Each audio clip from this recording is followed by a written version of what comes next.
인사하겠습니다. 잘 오셨습니다. 성령 충만하시고 승리하십시오. 우리가 여러분에게도 일전에 마태복음 말씀드리면서 마태복음의 가장 중요한 절은 마태복음 16장 16절이라 그랬습니다. 거기에 등장하는 베드로의 고백, 주는 그리스도시요 살아계신 하나님의 아들입니다 라는 이 고백이 마태복음의 중심이고, 모든 마태복음은 요거를 드러내는 것으로 집중되어져 있습니다. 그럴 수밖에 없는 게, 마태에게는 소원이 하나가 있는 거예요. 그 소원이 뭐냐면, 유대인들은 마태를 뭐라고 불렀을까요? 좋아했을까요? 싫어했을까요? 싫어했겠죠? 싫어한 이유는 마태의 직업이 있기 때문이에요. 그 직업이 세리예요. 죄인 중에 최고의 죄인, 그게 이제 세리였기 때문에 마태를 볼 때마다 사람들이 막 손가락질 했을 거예요. 저 세리 뭐 이런 식으로. 근데 그렇게 조롱받고 멸시받고 천대받는 마태이지만 그에게 소원이 있으니, 그 소원은 자기 동족이요, 예수를 믿었으면 좋겠는 거예요. 왜 그러냐면, 예수님은 우리가 믿어도 되고 안 믿어도 되고 그런 존재가요 아니기 때문입니다. 예수님은 이 고통 중에 있는 주의 백성들을 구원하시기 위해서 하나님이 창세전부터 예비하시고, 그리고 구약 내내 약속하셨다가 그 약속하신 것을 이루려고요 이 땅에 오신 약속된 목자이고 구원자이고 메시아이기 때문에 이 예수는 꼭 믿어야 되는 그런 존재인 거예요. 그래서 자기를 조롱하고 멸시하는 동족이지만 그럼에도 불구하고 이 예수를 꼭 믿었으면 좋겠다라고 하는 그런 소망이 있고, 그런 소망이 어디에 담겨져 있는 거예요? 주는 그리스도시요 살아계신 하나님의 아들입니다라고 하는 베드로의 고백에 그 중심을 둔 거예요. 그래서 모든 이야기를 여기에 마칩니다. 예를 들면 마태복음 1장에서부터 15장까지 예수님의 이야기가 쭉 등장하는데, 거기에 가장 많이 나오는 게 두 가지예요. 뭘까요? 하나는 설교이고 또 하나는요 기적이에요. 근데 예를 들어 예수님의 설교가 쭉 진행돼요. 예를 들면 산상수훈이라고 하는 설교가 5장에서 나와요. 5장에서 7장까지가 쭉 나오는데, 이 산상수훈이 끝날 때쯤 돼가지고 여기를 열어놨어요. 마태복음 7장 28절 29절 읽겠습니다. 예수께서 이 말씀을 마치심에 무리들이 그의 가르치심에 놀라니, 이는 그 가르치신 것이 권위 있는 자와 같고 그들의 서기관과 같지 아니함이로라 라고요. 그러니까 이 유대인들은 설교 많이 들었다 이거예요.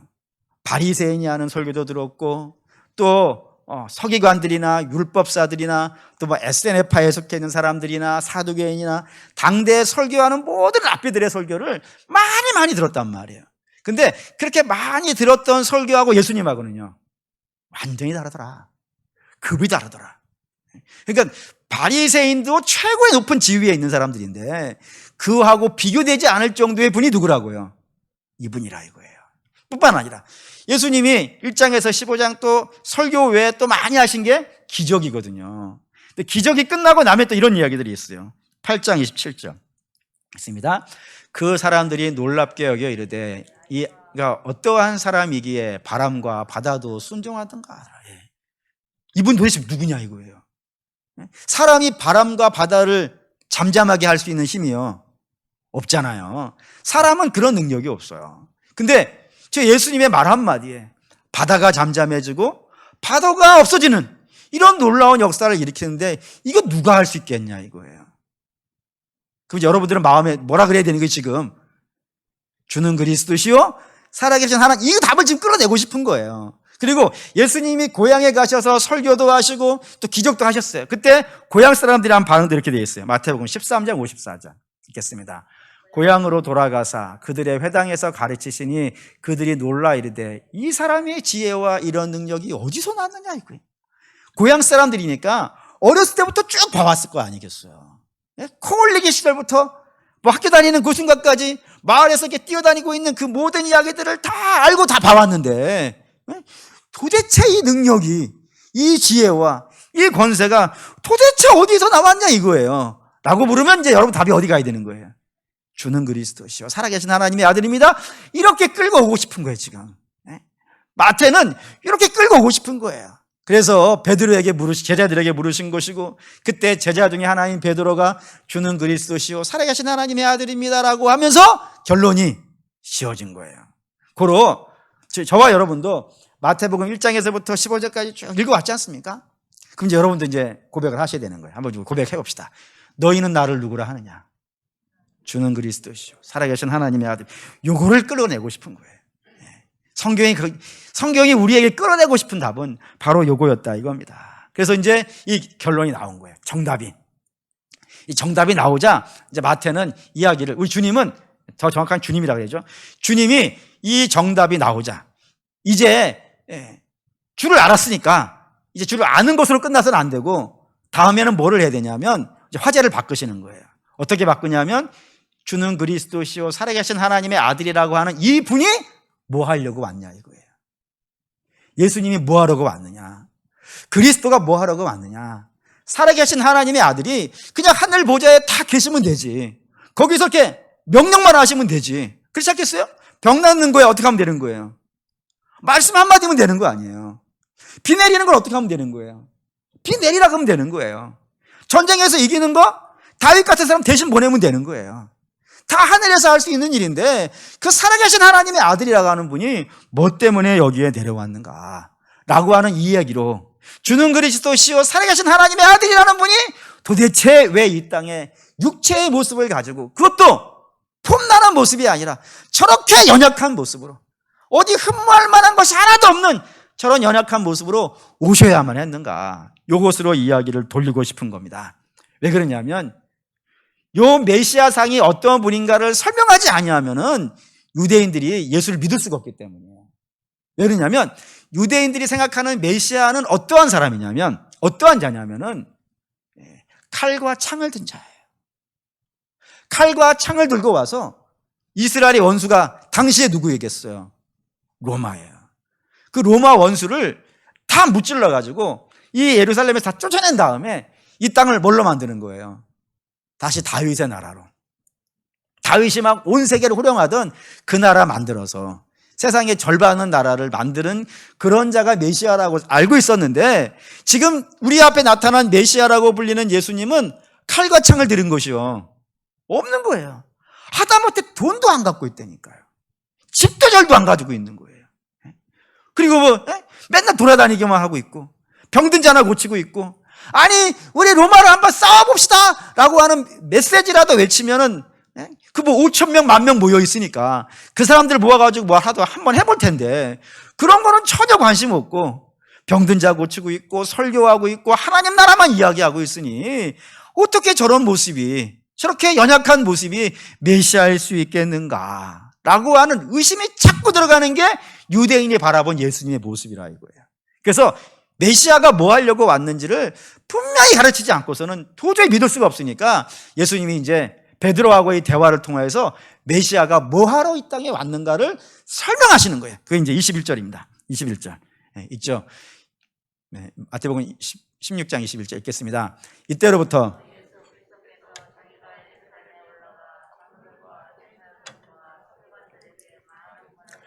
죽임을 당하고 제3일에 살아나야 할 것을 제자들에게 비로소 나타내시니라고요. 중요한 단어가 이때로부터가 언제겠어요? 이때가 언제겠어요?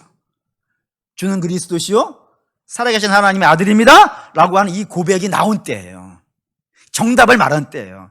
예수님이 누군지를 안 때예요. 그때서야 그 다음에 중요한 단어는 비로소 뭘 얘기하셨다고요? 나는 죽는다라는 걸 얘기했다는 거예요. 그래서 주님의 21절은 뭐하고 뭐를 같이 동급으로 나온 거냐면 메시아하고요 죽음을 같은 걸로 본 거예요. 메시아 이꼬르 죽음, 예수님은 죽는 분이다라는 것을 이렇게 설명을 한 거란 말입니다.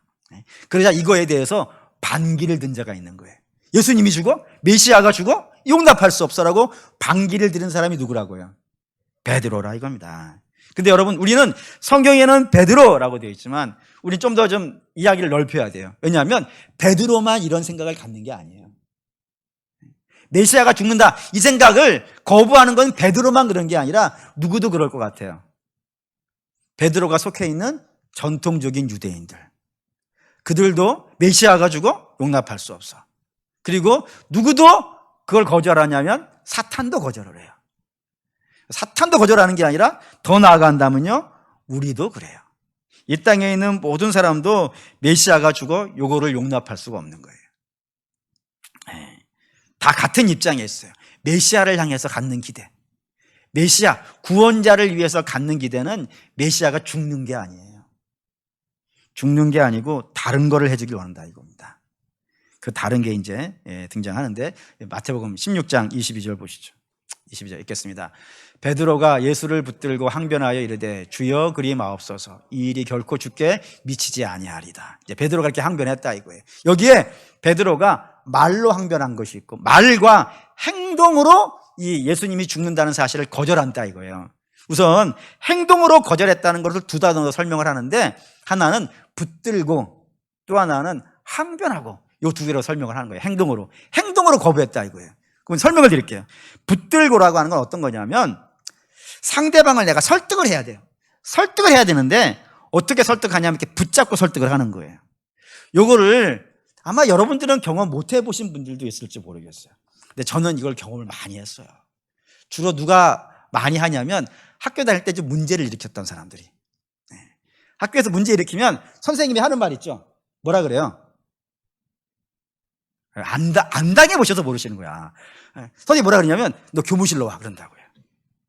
안 들어보셨죠? 많이 들었어요. 교무실로 와! 그러면 이제 수업 끝나고 교무실로 가잖아요. 교무실에 선생님 저 왔습니다. 그럼 선생님이 딱 어떻게 했냐면 책상이 이렇게 있고 의자에 앉아 계시잖아요. 근데 선생님의 의자들은 제 기억으로는 다 이렇게 삑삑삑 도는 의자예요. 도는 의자. 도는 의자. 그럼 선생님이 일을 하시다가 제가 오른쪽으로 이렇게 딱 고기 돌려요. 의자를 이렇게 딱 삑 돌려요. 그러면은 선생님 손을 내밀어서 제 팔을 잡아요. 땡기지. 이리 와. 응? 너 할머니가 너를 위해서 얼마나 애를 쓰는데 네가 이렇게 하면은 할머니가 얼마나 힘드시겠냐. 너 할머니를 봐서라도 그렇게 하면 되겠어 안 되겠어. 이러고 힘 붙들고 해요. 누가 누구하게 하는 거예요? 높은 사람이 낮은 사람. 우리 식으로 하면 이런 걸 거예요. 누가 있으면 어깨 동무 탁 하고, 야, 이 자식아, 너 그럼 되겠냐? 이게 붙들 거예요. 예수님이 베드로에게 했다 그러면요, 이게 되는 거죠. 높은 분이니까. 근데 베드로가 예수님 붙잡고, 예수님 그럼 되겠습니까? 그럼 되겠습니까? 이게 붙들 거예요. 근데 항변하고는 더 한술 더 뜬 거예요. 항변하라는 것은 한 번 말하고 끝나는 것을 항변이라 하지 않아요. 항변이라는 건 고칠 때까지 반복해서 계속, 너 잘했어? 잘못했어? 빨리 말해. 응? 잘했어? 잘못했어? 아, 잘했냐고! 여기 항변이에요. 누가 누구에게? 예수님이 베드로에게? 아니, 베드로가 예수님에게. 당신 그거 고쳐야 돼. 그래서 쓸데없는 말 하지 마. 이런 식의 닥달했다는 것이 붙들고 항변했다라는 표현입니다. 또 행동이, 말의 언어가 있어요. 말도 두 가지로 하는데, 하나는 주여 그리 마옵소서라고 하는 말이 있어요. 이 말이 헬라어가 가진 뉘앙스를 이게 정확하게 담은 것 같지가 않아요. 헬라어가 가진 어딘 그대로를 여러분들에게 읽어드리면 이런 겁니다. 하나님께서 그렇게 되게 두시지 않기를 간절히 원합니다. 하나님이 그렇게 하지 않기를 원합니다. 아니시고, 또 하나의 베드로의 말은 이 일이 결코 주께 미치지 아니하리다. 이것도 정확한 뉘앙스가 아니에요. 정확한 워딩으로 말씀드린다면 내가 그렇게 두도록 내버려 두지 않겠습니다라는 거예요. 이걸 종합해서 얘기하면 이런 거예요. 예수님이 십자가에 죽으신다고 했습니다. 예수님 난 십자가에 죽을 거야 라는 것을 베드로는 그거요, 하나님도 원하지 않고 나도 원하지 않아요. 그러니 하나님이 원하시지 않는 일이 일어나지 않도록 하나님도 도우실 것이고, 나도 그걸 원하지 않으니까 나도 그렇게 되지 않도록 막을 거예요. 절대로 그런 일은 없어요 라고 했다는 겁니다. 누가 누구에게요? 베드로가 예수님에게. 진흙 같은 피조물이 만왕의 왕 되신 하나님에게 그렇게 닥달을 했더라 이겁니다. 물론 베드로의 행위와 행동이 악의에서 나온 건 아니죠. 그건 분명히 주님을 사랑해서 한 말인 것은 틀림이 없을 거예요. 그런데도 불구하고 주님이 베드로의 그 말에 반응하신 것이 23절입니다. 13절 읽을게요. 예수께서 돌이키시며 베드로에게 이르시되 사단아 내 뒤로 물러가라. 너는 나를 넘어지게 하는 자로다. 내가 하나님의 일을 생각하지 아니하고 도리어 사람의 일을 생각하는도다. 라고요. 예. 주께서 베드로에게 뭐라 그랬다고요? 사탄아 라고 얘기했다고요. 대단하죠. 물론 베드로가 사탄이란 말은 아닙니다. 베드로는 사탄이 아니죠. 단지 베드로의 입장하고 사단의 입장이요 똑같더라 이거예요. 뭐 앞에서는? 십자가 앞에서는. 십자가 앞에서 주님이 죽으신다라고 하는 그 십자가 앞에서 갖는 입장 차이가 베드로나 사단이나 일치한다는 겁니다. 뭐에 일치하냐면은 하나님의 일은요 외면하고 사람의 일은요 생각하는, 그것이 똑같더라 이거예요. 그럼 이제 우리가 이해되는 건 이거가 되는 거예요. 하나님의 일이 뭐고, 외면당한 하나님의 일은 뭐고, 집중당한 사람의 일은 무엇인가, 이거를 여러분들이 오늘 알아야 되는 겁니다. 세상은 두 가지 일로 구성이 되어 있어요. 모든 일이 다 두 가지입니다. 하나는 하나님의 일이 있고요, 또 하나는 사람의 일이 있어요. 근데 이 둘이 일이 공통점이 있습니다. 공통된 목표가 있어요. 뭘까요? 하나님의 일도 목표로 갖는 게 있고 사람의 일도 똑같이 갖고 있는 목표가 있어요. 그게 뭘까요? 그러니까 복 있는 겁니다. 복 있는, 사람을 복되게 하는 것. 이게 두 가지 똑같은 목표예요. 하나님이 그렇다고 합니다. 이런다면 하나님이 사람을 제일 처음 만드시고 그들에게 제일 먼저 하신 말이 뭔지 아세요? 창세기 1장 28절 읽겠습니다. 하나님이 그들에게 복을 주시며 하나님이 그들에게 이르시되 생육하고 번성하여 땅에 충만하라. 땅을 정복하라. 바다의 물고기와 하늘의 새와 땅에 움직이는 모든 생물을 다스리라 하시니라. 여기에 하나님이 사람을 만드시고 제일 먼저 뭐 하셨다고요? 복 주는 일을 하셨다. 복 주는 일을. 복을 주시면서 나머지 말씀하셨다 이거예요. 제일 먼저 하신 건 복이었어요. 뿐만 아니라 저렇게 만들어 놓은 사람을 어디가 살게 하세요? 에덴. 에덴의 뜻은 그게 복이에요. 에덴이. 하나님 우리 어디에 살기 원하신다고요? 에덴에 살기 원하신다니까요. 하나님이 우리 에덴 살기를, 복 안에 살기를 원하고 기쁨 안에 살기를 원하고 낙원하게 살기를 원하신 건 우리 주님이라 이거예요. 뿐만 아니라 아담이라는 히브리어가 원래의 뜻은 사람이에요. 사람인데 그 사람에게 하와를 붙여주시는 거예요. 동역자를 붙여주시는 거예요. 근데 왜 동역자를 붙여주세요? 아담이 복이 없어 보였거든요. 홀로 있는 것이 안 좋아 보였다고요. 복이 없어 보였다고요. 그래서 그를 채워주심으로 뭐 하게 하려고요? 복 있게 살게 하려고. 그러니까 하나님이 하시는 모든 일은 다 목표가 뭐예요? 우리를 복되게 하는 일이에요. 그게 하나님의 목표예요. 예. 그리고 사람도 마찬가지입니다. 사람도 우리가 가장 소망하는 게 뭐예요? 복 받는 거잖아요. 그래서 복을 사람이 얼마나 좋아하냐면 이름에다가 복을 넣는 게 워낙 많아요. 7복이, 8복이, 10복이도 받나? 100복이, 1000복이, 만복이, 억만복이. 복을 엄청 많이 써요. 뿐만 아니라 5만 가지 복도 있잖아요. 5만 가지 복. 받아보셨습니까? 5만 가지 복도 있어요. 어떻게 그래요? 뿐만 아니라 그 복도 좋아해서 사람의 눈에 잘 띄는 곳마다 써요. 예를 들면 처마 끝에, 처마 위는 못 쓰고 처마 끝에다가 복자 써놓은 집 보셨나요? 우리 집만 썼나? 거기도 써요. 뿐만 아니라 벽에잎에도 쓰자. 벽에 양 두티 동그란 벽 있잖아요. 그거 안 써보셨나? 아마 우리 집만 이랬나 다? 거기에 복자 딱 이렇게 써놓고, 또 집 대문에다가요 소문 만복내 입춘대길이라. 우리 집만 썼나 이런 것들? 네, 또 뿐만 아니라 뭐 하얀 종이에다가 빨간색으로 복자 써놓고 다니고, 문풍지 붙이는 분이 있었어요. 거기에도 둥그렇게 해가지고 복자 써놓고. 우리 집만 이렇게 있었어요. 다 복을 다 써놓는다고요. 그 정도로 복을 좋아해요. 그 정도로 복을 좋아해요. 그래서 하나님도 우리를 복 있게 살기를 원하시고 우리도 우리가 복 있게 살기를 원한다 이겁니다. 다 동일하다 이거예요. 그런데 단지 다른 게 하나가 있는 거예요. 뭐가 다르냐면 복을 이루는 방식이 달라요. 하나님이 이루려고 하는 복의 방식과 사람이 이루려고 하는 복의 방식이 달라요. 어떻게 다르냐면 일단 베드로를 얘기해 보죠. 베드로가 주님 그러지 마십시오. 그렇게 하지 않을 겁니다. 내가 막을 겁니다. 라고 했을 때 주께서 베드로에게 뭐라 하셨다고요? 사탄아라고 했는데, 사탄아 물러가라 그랬죠. 사탄아 물러가라. 이거 어디서 본 것 같은데. 예수님이 사탄아 물러가라. 이거 어디서 하신 얘기 여기 있는데. 마태복음 4장에 가면은 하신 적 있죠? 마태복음 4장 10절 한번 읽어볼까요? 이에 예수께서 말씀하시되 사탄아 물러가라. 기록되었으되 주 너의 하나님께 경배하고 다만 그를 섬기라 하였느니라. 사탄에게 예수님이 시험 받을 때 마지막에 선포하신 것이 사탄아 물러가라 라는 겁니다. 왜 이 이야기가 등장하냐면 사단이 예수님 이제 공생애라고 하는 걸 시작하려고 할 때, 당신의 뜻을 이루려고 할 때, 하나님 나라를 이루려고 하는 그 예수님에게 세 가지 제안을 했단 말이에요. 세 가지 제안을 했는데 그 세 가지 제안 중에 첫 번째가 뭐냐면 돌이 떡이 되게 하는 거예요. 이게 뭔 얘기냐면 이게 소유의 문제를 얘기하는 거예요. 다시 말하면 돌이 여기 있어요. 떡이 여기 있어요.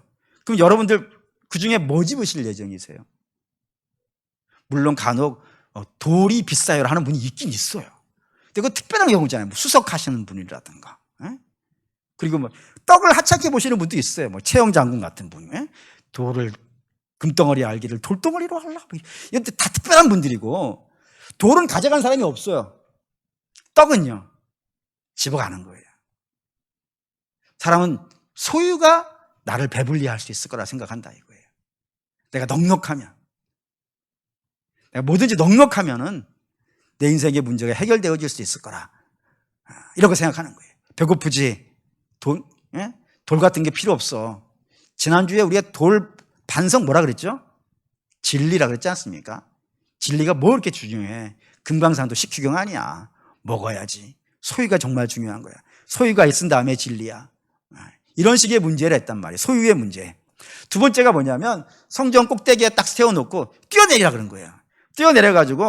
뛰어내리면은 천사가 와서 그 다리가 땅에 닿지 않게 탁 받쳐져가지고 쫙 올려드리면 사람들이 어떻게 보겠어요? 우와! 그러지 않겠어요? 저분 정말 대단한 분인가 보다 하면서 유명해지게 하는 거예요. 사람은 내가 유명해지면 아무 문제 없을 거라고 생각을 해요. 내가 지금 유명하지 않고 별 볼 일이 없고 시원치 않으니까 이렇게 고생하는 것이지, 내가 남들 앞에 떵떵거리고 다른 사람이 나를 감히 항대할 수 없는 그런 유명한 사람이 되어진다 그러면 내 문제는 없을 거라고 생각하는 사람도 많아요. 세 번째는 절을 하라. 그러면 온 천하를 주겠다. 권세죠, 권세. 내 권세만 있으면, 만국을 가질 수 있는 권세만 있으면 내게 인생에 아무 문제가 없을 텐데 라고 생각하는 경우도 있단 말입니다. 이 세 가지예요. 소유, 유명해지는 것, 그리고 권세. 이 세 가지가 사단이 쓰는 전가의 보도예요. 항상 이 문제를 갖고, 한마디로 말하면 소유나 유명이나 권세, 이걸 다 하나로, 한 단어로 바꾼다 그러면 육체잖아요. 육체의 문제만 해결되어지면 네 인생에는 아무런 문제가 없어. 뭐는 없어도요? 하나님은 없어도 너 소유만 넉넉하면, 너 유명하기만 하면, 너 권세만 잡으면 네 인생에 아무런 문제가 없을 거야 라고 하는 것이 사단이 가지고 있는 칼이라고요. 그리고 이 칼을 휘두를 때마다 사람들이 무너져요. 예를 든다면 아담이 그렇죠. 아담이 선악과를 따먹은 이유를 뭐라고 됐냐면 먹음직, 보암직, 자랑할 만큼 힘 있는 것, 그랬다 이거예요. 소유와 유명과 권세의 문제였다 이거예요. 뿐만 아니라 요한일서에도 이런 말씀이 있어요. 요한일서 2장 16절 읽죠. 이는 세상에 있는 모든 것이 육체의 정욕과 안목의 정욕과 이생의 자랑이니 다 아버지께로부터 온 것이 아니요 세상으로부터 온 것이니라. 세상으로 온 것을 세 가지로 정리한단 말이에요. 육신의 정욕과, 안목은 보는 거잖아요. 보는 것과 자랑할 만한 힘, 그런 것들이 아버지께로부터 온 것이 아니라 하늘로부터, 세상으로부터 온 것이다 라고 이렇게 이야기한다 이겁니다. 사단이 쓰는 방식이에요. 하나님은 없어도 돼. 뭐 하나님 안 먹여주냐, 뭐 배만 부름이고 이름만 날리고 그리고 힘만 있으면 네 인생의 문제는 다 해결되어질 거야 하면서 사단은 자꾸 우리를 어디에 집중시키려고 한다고요? 하나님이 아니라. 우리의 시선을 하나님께로부터가 아니라 자꾸 이 땅에 육체의 즐거움에다가 우리의 눈을 묶어 놓으려고 한다고요. 근데 거기에 다 넘어지는 거예요. 그걸 예수님에게도 쓴 것이고. 근데 예수님이 뭐라 그랬다고요? 사탄아 물러가라 그런다니까. 그게 예수님의 시험이고, 그거를 베드로도 그대로 갖고 온 거란 말이에요. 우리의 문제는 주님 죽으면 안 되는 거예요. 왜 죽어요, 죽기는. 그 힘과 권세로 나라를 뒤집어야지. 육체 문제를 해결합시다 라고 한 것이 베드로의 얘기였고, 그 얘기에 예수님 뭐라 그랬다고요? 사탄아 물러가라 그랬다 이겁니다. 그러니까 여러분, 주님의 관점이에요. 주님은 우리가 소유가 넉넉하다고 복있다고 하지 않는 거예요. 그렇죠? 뭐 소유가 넉넉한 사람이 복이 있습니까? 마찬가지 아니에요. 유명한 사람들 중에 마찬가지 아니에요. 권세 있는 사람들도 불행한 길은 마찬가지잖아요. 그러니 사람의 복은 육체에서 오지 않아요. 사람의 복은 육체에서 오는 것이 아니라 어디서 올까요? 영혼의 복이 있어야 돼요. 내 영혼이 잘됨 같이라는 거예요. 그 영혼의 복이 있는 거예요. 그럼 영혼의 복은 뭘까요, 여러분? 영혼의 복은 하나님과 연합하여 하나가 되는 겁니다. 이게 영혼의 복이에요. 그리고 영혼의 복이 이루어졌던 곳이 어디죠? 에덴이에요. 근데 에덴에 있던 사람들, 그 사람들은 소유의 옷을 입고 있지 않아도요, 부끄럽지 않잖아요. 유명하지 않아도 불편하지 않잖아요. 권세는 없어도요, 안쓰럽지 않다 이거예요. 하나도 문제가 없어요. 뭐가 있으니까요? 하나님 있으니까. 하나님만 아무것도 없는 거예요. 아무것도 안 입었다는 건 아무것도 없다는 거예요. 사람이 가진 것 하나 없다를 표현할 때 주로 입은 옷 하나도 없이 태어났다 그러잖아요. 아무것도 없는데도 하나 불편함도 없었고 하나 부끄러움도 없었던 이유는요, 하나님이 있으니까요.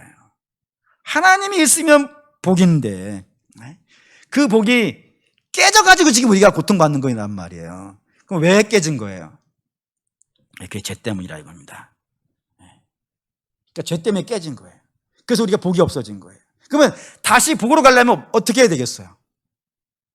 다시 하나님께 분리되어졌단 말이에요. 근데 그 분리되어져 있는 하나님과 우리가 다시 하나로 붙으려면은 무슨 접착제를 갖다 붙이면 될까요? 돈이라는 접착제를 붙이면 될까요? 권세라는 거 갖다 붙이면 될까요? 뭐 유명 인기 스타 셀럽이라 그러죠? 그 셀럽이 되면 될까요? 내가 지위가 높아져가지고 대통령이 되면 될까요? 온 천하를 가질 만큼 그런 권세 있는 사람이 되면 될까요? 뭘 갖다 붙이면 하나님과 우리가 붙을까요? 안 되더라 이거예요. 그거로는 죄 때문에 안 되더라 이거예요. 그래서 하나님과 우리가 붙으려면 어떻게 되는 거예요? 죄가 소멸을 돼야 돼요. 근데 문제는 죄는 어떻게 소멸되어질까요? 시간이 지나면 소멸이 될까요? 예를 들어서 죄가, 여기 있는 물이 있는데 이 물 한 일주일 되면 물 거의 없어질 거예요. 말라가지고. 그런 것처럼 죄도 내버려두면 1000년이 지나고 10,000년이 지나고 영겁의 시간이 지나면 죄가 자연스럽게 없어질까요? 그렇지 않다 이거예요. 죄는 그냥 없어지는 것이 아니라 없어지려면 반드시 뭘 받아내려고 그런다고요. 대가를 받으려고 한다고요. 대가를 받아야 없어진다 이거예요. 근데 죄가 받아내려고 하는 대가가 뭐인 거예요? 사망이죠. 죄의 삭은 사망이니까. 사망을 받으려고 그런단 말이에요. 사망을 내놔야 풀어준단 말이에요. 그런데 더 심각한 문제는 우리는 죄에 대한 값을, 대가를 낼 힘이 없다 이거예요. 왜죠? 우리는 죽으면 사라지니까. 죽으면 없어지는 백성들이니까 죄에 대한 대가를 내놓을 수 없고, 죄에 대한 대가를 내놓으려면은 최소한 죄가 지배할 수 없는 자여야 된단 말이에요. 사망이 지배할 수 없는 자여야 된다고요. 사망이 지배할 수 없고 죄가 지배할 수 없는 자라는 것은 흠도 없는 분이어야 된다는 얘기예요. 그런 분이 누구인 거예요? 그렇지, 우리는 아니고. 우리는 죄의 지배를 받는 자이고 사망의 아래에 있는 자이고, 흠이 있는 자인데 거기에서 우리가 어떻게 죄를 이겨낼 수가 있겠어요? 죄를 이겨내려면 죄 위에 있는 분, 사망 위에 있는 분이어야 되지. 그분이 누구인 거예요? 예수님. 그 예수님이 이 땅에 오셔가지고 죄의 값을 내셔야 돼요. 그걸 좀 어려운 말로 속량이라고 불러요. 속량. 속량이란 말은 쉽게 이해하면 이런 겁니다. 노예가 있어요. 노예가, 주인이 속해 있는 노예가 있는데 이 노예가 자유를 얻으려면 어떻게 해야 되겠어요? 노예 값을 내야 돼요. 그 값을 내면 풀려지는 거예요. 그 값을 내는 걸 속량이라 그러고, 그 속량의 값을 우리 주님이 뭘로 냈다고요? 당신의 목숨으로. 당신의 목숨으로 냈기 때문에 우리는 죄에서부터, 사망에서부터 풀려나와 이제야 누구랑 연합이 된 거예요? 하나님과 연합이 됐다 이거예요. 이게 구원이라니까. 구원은 우리가 부자 되는 게 아니라니까요. 좋은 대학 가는 게 구원 되는 게 아니고, 우리가 죄에서부터 풀려서 이제 누구를 아버지라 부른다고요? 하나님을. 그게 구원이라니까요. 이거를 하나님께서 우리에게 주셨다 이겁니다. 이게 복이란 말입니다. 그러니 하나님과 사람이 복을 만들어가는 방법이 다른 거예요. 사람들은 복을 어떻게 해서 누린다고 생각하냐면, 육체의 문제가 해결되어지면 내가 복이 있을 거라 그러고, 하나님은 육체의 문제가 해결돼야 복이 있는 게 아니고 네가 죄에서부터 해방되어져야 복이 있다 그런다니까요. 이게 다른 거예요. 여기서 갈등이 생겼다 이겁니다. 여러분, 우리가 좀 분명히 아셔야 돼요. 왜 자꾸 이런 사람들이 이런 이야기를 하냐면, 죄에 대해서 잘 몰라서 그래요. 되게 분들이 죄가 가지고 있는 세 가지 오해가 있습니다. 죄에 대해서 세 가지를 오해를 해요. 첫째가 뭐냐면, 죄가 그리 심각한 거라고 생각하지 않아요. 죄가 도대체 얼마나 심각한 건데, 죄의 심각성을 잘 몰라요. 근데 여러분, 제가 죄의 심각성을 이걸 설명드릴게요. 죄가 있는 상태로 하나님을 만나는 것과 죄가 없는 상태로 하나님 만나는 것, 이거 어떻게 다를 것 같으세요? 볼까요? 요한계시록 6장 15절 17절입니다. 읽죠? 땅의 임금들과 자유인이 굴과 산들의 바위 틈에 숨어 산들과 바위에게 말하되, 우리 위에 떨어져 보좌에 앉으신 이의 얼굴에서와 그 어린 양의 진노에서 우리를 가리라. 그들의 진노의 큰 날이 이르렀으니 누가 너희 서리요 하더라. 누가 만나는 장면이겠어요? 죄인이, 죄의 문제가 소멸되어지지 않은, 아직 죄의 노예로 있는 자가 주님이 재림하실 때 만나는 장면이에요. 그때 그들이 다 어디로 숨는다고요? 바위 틈 사이에 막 숨는다고요. 그래도 주께서 막 임하시니까, 빛이 막 그 사이사이 들어가듯이 주가 임하니까 그 주님을 안 보기 위해서, 바위와 산한테 명령을 하는 거예요. 뭐라고요? 내 얼굴 위에 쏟아져 주라고. 보고 싶지 않다고. 그분을 내가 어떻게 보냐고. 그분 앞에 내가 어떻게 서냐고. 내 얼굴에 쏟아져가지고 안 보게 해달라고. 그게 죄가 있는 상태로 주를 보는 장면이에요. 좀 더 갈까요? 요한계시록 20장 12절에서 15절 또 있죠. 또 내가 보니 죽은 자들이 큰 자나 작은 자나 그 보좌 앞에서 서 있는데 책들이 펴 있고 또 다른 책들이 펴졌으니 곧 생명책이라. 죽은 자들이 자기 행위를 따라 책들에 기록된 대로 심판을 받으니 바다가 그 가운데에서 죽은 자들을 내주고 또 사망과 음부도 그 가운데에서 죽은 자들을 내주매 각 사람이 각자의 행위대로 심판을 받고 사망과 음부도 불못에 던져지니 그것이 둘째 사망 곧 불못이라. 누구든지 생명책에 기록되지 못한 자는 불못에 던져지리라. 생명책에 기록되지 못한 자가 누구겠어요? 죄인이겠죠. 죄 문제가 해결되지 않은 자들. 그런 자들은 주님 다시 임하시는 날 어디에 던져질 거라고요? 불못에. 그러니까 자기 행위로. 여기 보면 어느 분이 이런 질문을 하더라고요. 목사님, 이거 보니까 사람이 자기 행위로 심판을 받는다 그랬는데 자기 행위가 괜찮은 사람이 있을 수도 있지 않겠습니까? 그런 사람들은 저 주님 재림하시는 날 꼭 예수가 아니더라도 뭐 구원받을 수 있는 길이 있지 않겠습니까? 라고 이렇게 얘기하시는 분이 있었어요. 그때 제가 이제 시편 24장 볼까요? 24 읽어볼게요. 여호와의 산에 오를 자가 누구며 그의 거룩한 곳에 설 자가 누구인가? 곧 손이 깨끗하며 마음이 청결하며 뜻을 허탄한 데 두지 아니하며 거짓 맹세하지 아니하는 자로다. 그는 여호와께 복을 받고 구원의 하나님께 의를 얻으리니라고요. 이게 누가 여호와 앞에 설 수 있냐 이거예요. 네 가지를 설명했어요. 첫째, 손이 깨끗한 자. 둘째, 마음이 청결한 자. 셋째, 뜻을 허탄한 데 두지 않는 자. 넷째, 거짓 맹세하지 않는 자. 이거 한마디로 정의를 하죠. 한 단어로 표현하면 뭐라 그럴 수 있을까요? 털어 먼지 안 나는 자예요. 우리 속담 있죠. 털어 먼지 안 나는 사람 없어요. 완전한 자만이 선다 이거. 완전한 자만이. 그럼 완전한 자가 있겠어요? 스스로 나는 완전하다 느끼시는 분이 있으십니까? 없죠. 다시 말하면 의인은 없나니 하나도 없다 이거예요. 그러니까 다시 말하면 그걸 뒤집어서 얘기하면 하나님 앞에 설 자는요 없어요.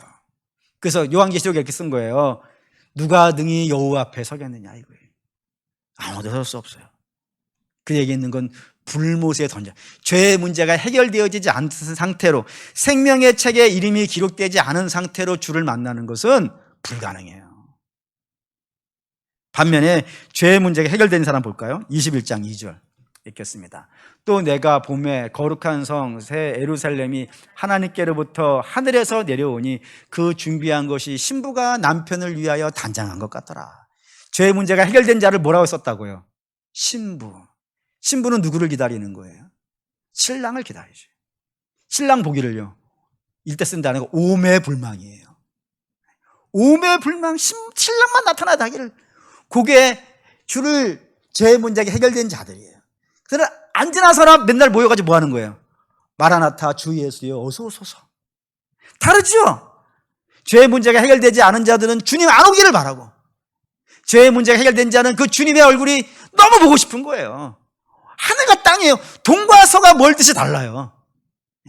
얼마나 심각한 문제인겠어요. 죄의 문제 해결되는 것이. 또 제가 그러면 이런 질문도 할 수 있어요. 제가 심각한 건 알겠는데 내가 그렇게 심각한 죄를 졌는지는 몰라요. 나 정도는 어떻게 보여요? 항상 이 정도면 괜찮아 보이잖아요. 그럼 이걸로 한번 비교해 볼게요. 아담이 에덴에서 쫓겨났어요. 에덴에서 쫓겨난 이유가 뭐예요? 몇 가지 죄를 졌어요, 아담이. 아담이 몇 가지 죄를 졌기 때문에 에덴에 쫓겨났을까요? 한 가지예요. 뭐 한 가지였어요? 선악과 먹지 말라는 말씀 하나를 어기고 쫓겨난 거예요. 그럼 이제 그걸 갖고 우리로 가져옵시다. 우리로 가져와서 우리는 하나님의 말씀을 몇 가지나 어겨요?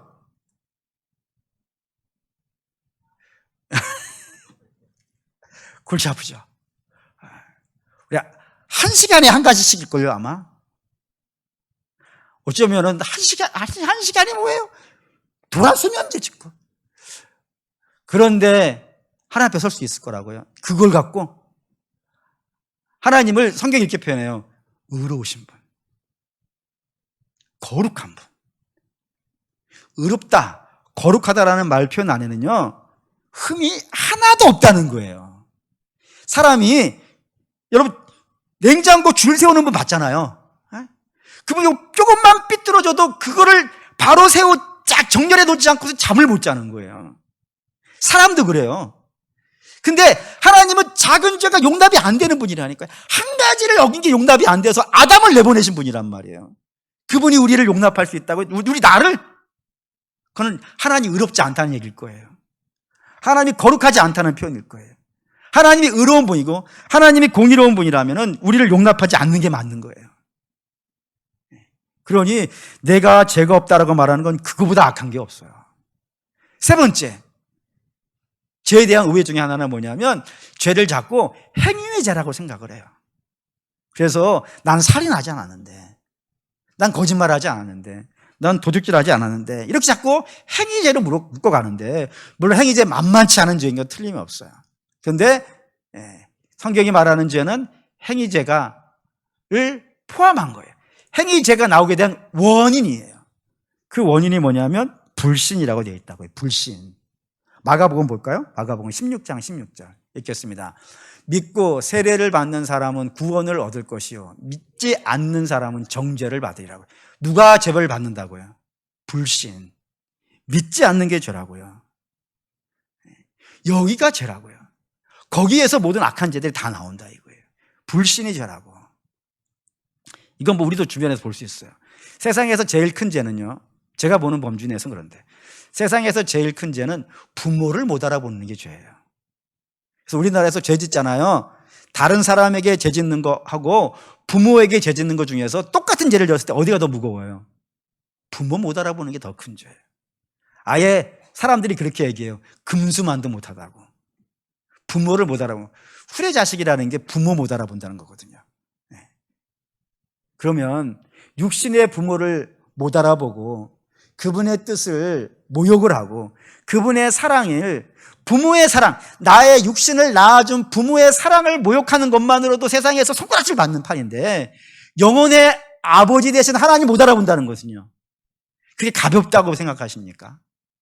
그분의 뜻이 뭔지도 모르고, 그분이 내게 무슨 말씀하신지도 모르고, 그 말씀에 순종도 못하고, 날마다 내게 아들을 내어주신 하나님 마음을 아프게 하는 것은요, 그걸 왜 죄가 없다 그럴까요? 그걸 왜 가볍다 그럴까요? 그것만큼 심각한 게 없는 것 같은데, 그게 죄라 이거예요. 이렇게 놓고 보면은 누가 나는 죄 없습니다라고 감히 하나님 앞에서 말할 수 있는 사람이 있겠냐 이거예요. 근데 여기에 놀라운 역사가 있어요. 바로 복음이 여기서부터 시작된다 이겁니다. 복음은 이런 겁니다. 하나님은 사랑의 하나님이십니다. 근데 그 사랑의 하나님께서 죄 아래에 갇혀져 있는 우리가 이런 상태로 하나님을 만나면 어떻게 되니까요? 멸망하게 되니까. 이렇게 되지 않게 하기 위해서 당신의 아들을요, 보내시는 거지. 죄인의 모습으로 이 땅에 보내셔가지고 우리가 받아야 될 진노를 누가 받고요? 아들이 십자가 위에서 받고, 우리는요, 진노를 받아 마땅한 우리는요, 아들이 가지고 있는 영광을 누리는 거예요. 지금 그 영생의 영광이고, 하나님을 아버지라고 부르는 영광이고, 그분을 예배할 수 있는 영광이고, 그분의 뜻을 알아가는 영광이고, 그분의 뜻에 순종할 수 있는 영광을, 그 원래 예수 그리스도만 갖고 있었던 거란 말입니다. 그거를 우리에게 주셨다 이거예요. 그 입장이 바뀐 거지. 우리의 입장은 누가 가져가고요? 아들이 가져가서 짓고, 우리는 그 아들이 가지고 있는 영광을 받아 누리는, 그게 복음이고요. 이 복음을 우리는 어떻게 받았어요? 값없이, 거저, 이유 없이 받았다 이거예요. 이걸 복음이라 그런다 이겁니다. 이게 복이라고요. 이게 아멘이 됩니까? 이게 복인 거예요. 근데 베드로는 이걸 몰랐다 이거예요. 처음에는 몰라가지고 육체의 복만이 복인 줄 알고 예수님 쫓아다니면은 나 육체의 복 받을 거야. 그래서 그분을 쫓아다녔기 때문에 그분이 죽으면 돼요, 안 돼요? 죽으면 안 되지. 귀신을 쫓아내고 오병이어를 하고 병든 자를 고쳐내는 저 능력을 두고 왜 죽어? 그 능력 갖고 우리를 복되게 해주셔야지. 이렇게만 생각했는데 그 주님이 베드로에게, 야, 그건 사단이 하는 것이야. 너는 그런 마음 갖지 마. 네가 진짜로 복이 있으려면 내가 너를 위해 죽어야 돼. 너의 죄를 지고 죽고 너는 내가 가지고 있는 지혜를 가지고 누려야 돼. 그게 복이야 라고 설명해 주는 거란 말이에요. 그리고 그걸 베드로가 알아요. 결국에는 알아서 그의 마지막에 편지를 읽겠습니다. 베드로전서 1장 1절에서 4절 읽겠습니다. 예수 그리스도의 사도 베드로는 본도, 갈라디아, 갑바도기아, 아시아와 비두니아에 흩어진 나그네, 곧 하나님 아버지의 미리 아심을 따라 성령이 거룩해 하심으로 순종함과 예수 그리스도의 핏부림을 얻기 위하여 택하심을 받은 자들에게 편지하노니 은혜와 평강이 너희에게 더욱 많을지어다. 우리 주 예수 그리스도의 아버지 하나님을 찬송하리로다. 그의 많으신 궁일대로 예수 그리스도를 죽은 데 가운데에서 부활하게 하심으로 알미암아 우리를 거듭나게 하사 산소망이 있게 하시며 썩지 않고 더럽혀지지 않고 새하지 아니하는 유업을 있게 하시나니 곧 너희를 위하여 하늘에 간직한 것이라. 베드로가 이렇게 얘기하는 거예요. 야, 너희 우리 얼마나 복 있는 줄 알아? 우리는, 너희 모두는 우리 주님이 우리를 위해서 피 뿌려주셨어. 그리고 우리의 소망이 되시기 위해서 무덤에서 일어나셨어. 그래서 우리의 이름을 다 어디 갖다 새겨놨다고요? 하늘에 갖다 새겨놨다 이거예요. 이게 돈으로 되겠습니까?